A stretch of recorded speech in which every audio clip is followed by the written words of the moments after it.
السلام علیکم ورحمۃ اللہ وبرکاتہ۔ امید کرتا ہوں کہ اب سب حضرات خیر وافیت سے ہوں گے۔ معزز سامعین، آج میں بیٹے اور ماں کی ایک ایسے واقعہ سنانے جا رہا ہوں جس کو سن کر آپ کا دل خون کا آنسو روئے گا، لیکن اگر ویڈیو شروع کرنے سے پہلے ہمارے چینل کو سبسکرائب کرو اور بیل آئیکن کو دبا کر آل پر کلک کریں۔ ہمیں اماں جی اس وقت زہر لگتی ہے جب وہ سردیوں میں زبردستی ہمارا سر دھوتی ہے، آنکھوں میں صابن کانٹے کی طرح چبھتا اور کان اماں کی ڈانٹ سے لال ہو جاتے ہیں۔ ہماری ذرا سی شرارت پر اماں آگ بگولا ہو جاتی اور کپڑے دھونے والا ڈنڈا اٹھا لیتی جسے ہم ڈمنی کہتے تھے، لیکن مارا کبھی نہیں۔ کبھی عین وقت پر دادی جان نے بچا لیا، کبھی بابا نے، اور کبھی ہم ہی بھاگ لیے۔ گاؤں کی رونقوں سے دور عین فیصلوں کے بیچ ہمارا ڈیرا تھا۔ ڈیرے سے بگڈنڈی پکڑ کر گاؤں جانا اماں کا سب سے بڑا شاپنگ ٹور ہوا کرتا تھا، اور اس ٹور سے محروم رہ جانا ہماری سب سے بڑی بدنصیبی تھی۔ اگر کبھی اماں اکیلے گاؤں چلی جاتی تو واپسی پر ہمیں مرونڈی سے بہلانے کی کوشش کرتی۔ ہم پہلے تو ننھے ہاتھوں سے اماں جی کو مارتے، ان کا دوپٹہ کھینچتے، پھر ان کی گود میں سر رکھ کر منہ پھاڑ پھاڑ کر روتے۔ کبھی اماں گاؤں ساتھ لے جاتی تو ہم اچھلتے کودتے خوشی خوشی ان کے پیچھے پیچھے بھاگتے۔ شام گئے جب گاؤں سے واپسی ہوتی تو ہم بہت روتے، ہمیں گاؤں اچھا لگتا تھا۔ ماں، ہم گاؤں میں کب رہیں گے؟ میرے سوال پر اماں وہی گھسا پٹا جواب دیتے، جب تو بڑا ہوگا نوکری کرے گا، بہت سے پیسے آئیں گے، تیری شادی ہوگی، وغیرہ وغیرہ۔ یوں ہم ماں بیٹا باتیں کرتے کرتے تاریخ ڈیرے پر آ پہنچے۔ مجھے یاد ہے گاؤں میں بابا مظفر کے ہاں شادی کا جشن تھا، وہاں جلنے بجھنے والے بتیاں بھی لگی تھی اور پٹاخے بھی پھوٹ رہے تھے۔ میں نے ماں کی بہت منت کی کہ رات ادھر ہی ٹھہر جائے، لیکن وہ نہیں مانی۔ جب میں ماں جی کے پیچھے روتا روتا گاؤں سے واپس آ رہا تھا تو نیت میں فطور آ گیا اور چپکے سے واپس گاؤں لوٹ گیا۔ شام کا وقت تھا، ماں کو بہت دیر بعد میری گمشدگی کا اندازہ ہوا۔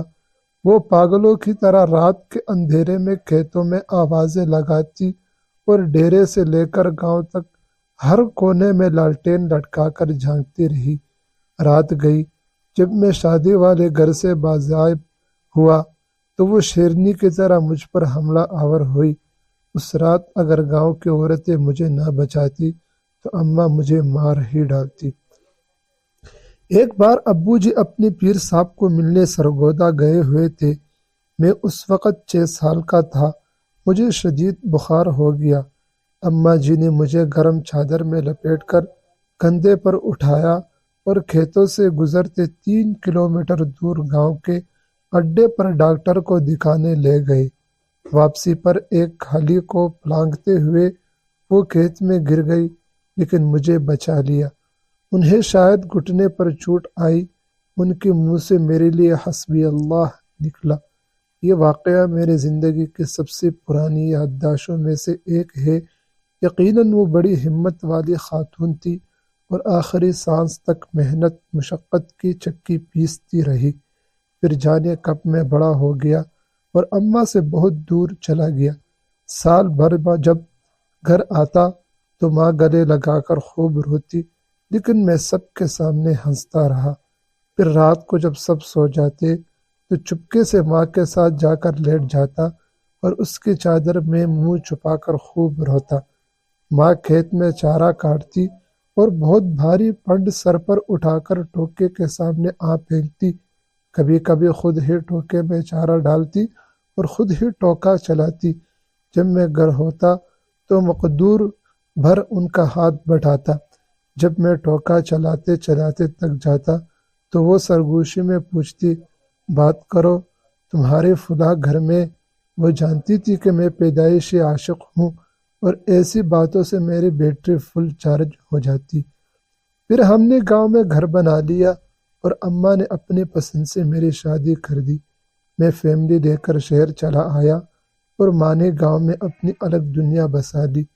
وہ میرے پہلے بیٹے کے پیدائش پر شہر بھی آئے۔ میں انہیں سمندر کے سیر بھی کرائی۔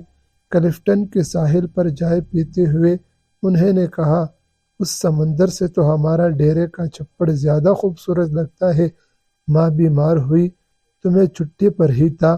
انہیں کی دن تک بس کو پان کلا سمجھاتا رہا کہ معمولی پیٹ کا درد ہے، جلد افاقہ ہو جائے گا۔ پھر درد بڑھا تو شہر کے بڑے ہسپتال لے گیا، جہاں ڈاکٹر نے بتایا کہ جگر کا کینسر ہے۔ ڈاکٹر نے بتایا کہ جگر کا کینسر آخری سٹیج پر ہے۔ خون کی فوری ضرورت محسوس ہوئی تو میں خود بلڈ بینک بیڈ پر جا لیٹا۔ ماں کو پتہ چلا تو اس نے دکھ سے دیکھ کر اتنا کہا، کیوں دیا خون، خرید لیتا کہیں سے پاگل کہیں کا۔ میں بمشکل اتنا کہہ سکا، اماں خون کے چند بوندوں سے تو وہ قرض بھی ادا نہیں ہو سکتا جو آپ مجھے اٹھا کر گاؤں ڈاکٹر کے پاس دے کر گئی تھی اور واپسی پر کھالا پلانگتے ہوئے گر گئی تھی۔ وہ کھل کھلا کر ہنسی تو میں نے کہا، اماں مجھے معاف کر دینا، میں تیری خدمت نہ کر سکا۔ میرا خیال ہے کہ میں نے شاید ہی اپنی ماں کی خدمت کی ہوگی، وقت ہی نہیں ملا، لیکن وہ بہت فراخ دل تھی۔ بستر مرگ پر جب بار بار میں اپنے کوتاہیوں کی ان سے معافی طلب کر رہا تھا تو کہنے لگی، میں راضی ہو بیٹا، کاہے کو بار بار معافی مانگتا ہے۔ ماں نے میرے سامنے دم توڑ، لیکن میں رویا نہیں۔ دوسری دن سر بھاری ہونے لگا تو قبرستان چلا گیا اور قبر پر بیٹھ کر منہ پھاڑ کر رویا۔ ماں سے بچھڑے مدت ہو گئی، اب تو یقین بھی نہیں آتا کہ ماں کبھی اس دنیا میں تھی بھی کہ نہیں۔ آج بیت اللہ کا طواف کرتے ہوئے پٹھانوں اور سوڈانیوں کے ہاتھ فٹ بال بنتا بنتا جانے کیسے دیوار کعبہ سے جا ٹکرایا۔ یوں لگا جیسے مدتوں بعد پھر ایک بار ماں کی گود میں پہنچ گیا ہوں۔ وہی سکون جو ماں کی گود میں آتا تھا، وہی اپنائیت، وہی محبت جس میں خوف کا عنصر بھی شامل تھا۔ اس بار منہ پھاڑ کر نہیں دھاڑے، مار مار کر رویا۔ 70 ماؤں سے زیادہ پیار کرنے والا رب کعبہ ہے اور ہم صدا کی شرارتی بچے ہیں۔